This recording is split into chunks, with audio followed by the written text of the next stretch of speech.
কাউকে ইসলামের নৈতিক বিষয়গুলো শেখানোর এবং কোরআনের আলোকে গড়ে তোলার ভালো সময় হচ্ছে শৈশবকাল। তাই সন্তানকে ইসলামের নৈতিকতা শেখাতে এবং রুচিশীল ও মার্জিত করে গড়ে তুলতে আমরা নিয়ে এসেছি এসো আল কোরআনের গল্প পড়ি সিরিজ। এই সিরিজে রয়েছে মোট 10টি বই।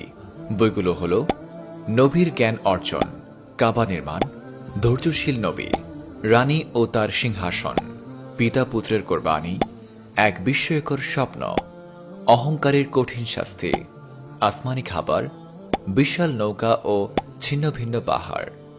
সিরিজটিতে গল্পে গল্পে কোরআনের বিভিন্ন বিষয় তুলে ধরা হয়েছে। প্রতিটি পৃষ্ঠায় রয়েছে মন করা রঙিন ছবি ও দৃশ্য। গল্পগুলো এমনভাবে সাজানো হয়েছে যেন ছোটরা খুব সহজেই বুঝতে পারে। প্রতিটি গল্পে নেওয়া হয়েছে পবিত্র আল কোরআন থেকে। সিরিজটি সাজানো হয়েছে শিশুতোষ মন মানসিকতা মাথায় রেখে, তাই কোথাও জটিল শব্দ বা বড় বাক্য ব্যবহার করা হয়নি। জীবনের সকল প্রাপ্তি ও পূর্ণতার সূত্র রয়েছে একমাত্র পবিত্র আল কোরআনের মাঝেই। মানব জীবন গঠন করার জন্য কোরআনের জ্ঞানের কোনো বিকল্প নেই।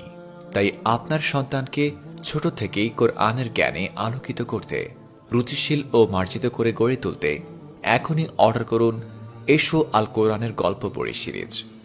সিরিজটি অর্ডার করতে নিচে দেওয়া অর্ডার নাও বাটনে ক্লিক করুন।